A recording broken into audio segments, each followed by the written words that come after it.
Hello guys, welcome to another episode of Boss Football.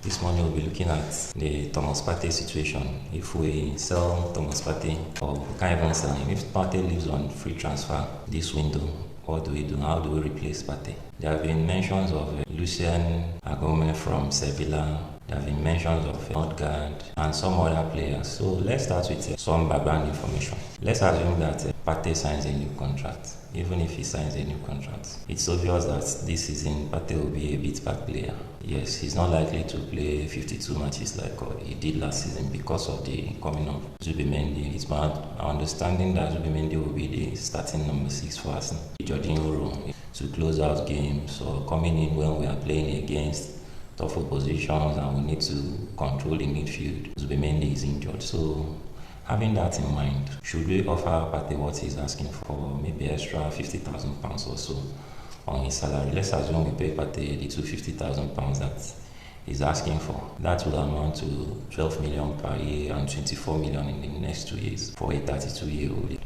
Okay, if we say let's go and get a Christian Odegaard, the transfer fee will be cheaper.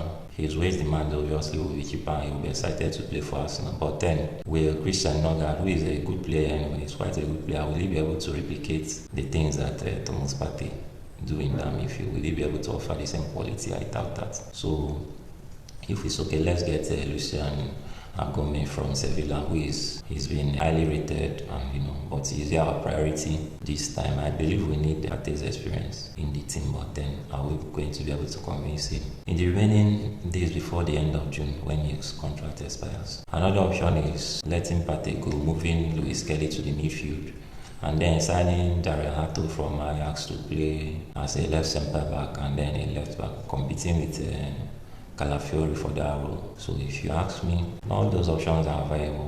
Which one will be the best for the Arsenal? We'll be here to find out, Then moving on from the Partey issue to Martinelli. Yesterday, there were rumors making the rounds that Bayern Munich are really interested in signing Martinelli. Bayern has moved from Rafael Leao, Nicole Williams to Luis Diaz, if I'm correct, now down to Martinelli. Arsenal are not in a position to be selling any of their good players. We are not in a position of losing some of our best players. We are not in a position to be losing our best players to rivals, We are looking for how to boost our squad, to improve the team, and to see if we can challenge and probably win the EPL. So we shouldn't be thinking of releasing Martinelli. I know most Arsenal fans have divided opinion about Martinelli, but if you look at when Martinelli arrived at the Arsenal, he did really well the first season. I think he scored 10 goals. The next season, he scored 14 goals or so.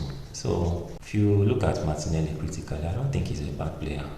I think the issue has been since Xhaka left that team, Martinelli has not really had the right 8 to play with. Arsenal's attack seems to be centered around Bukayo Saka, Ben White and Martin Odegaard, that's right wing side. If we're able to get a quality left midfielder and synergize really well with Martinelli, I believe he will hit form. And then if Arteta should allow those players to express themselves. I think Arteta likes control. He likes to control everything.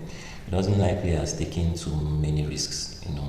He likes to control. Instead of Martinelli to beat his man when there is a risk of losing the ball, Martinelli would rather play a safe pass. So some of those things boil down to coaching. I believe if Arsene Wenger was still at the Arsenal, Martinelli would have been a world-class player at this point. I have a strong feeling that should we sell Martinelli to Bayern, it will be like selling the way we sold Serge Gnabry.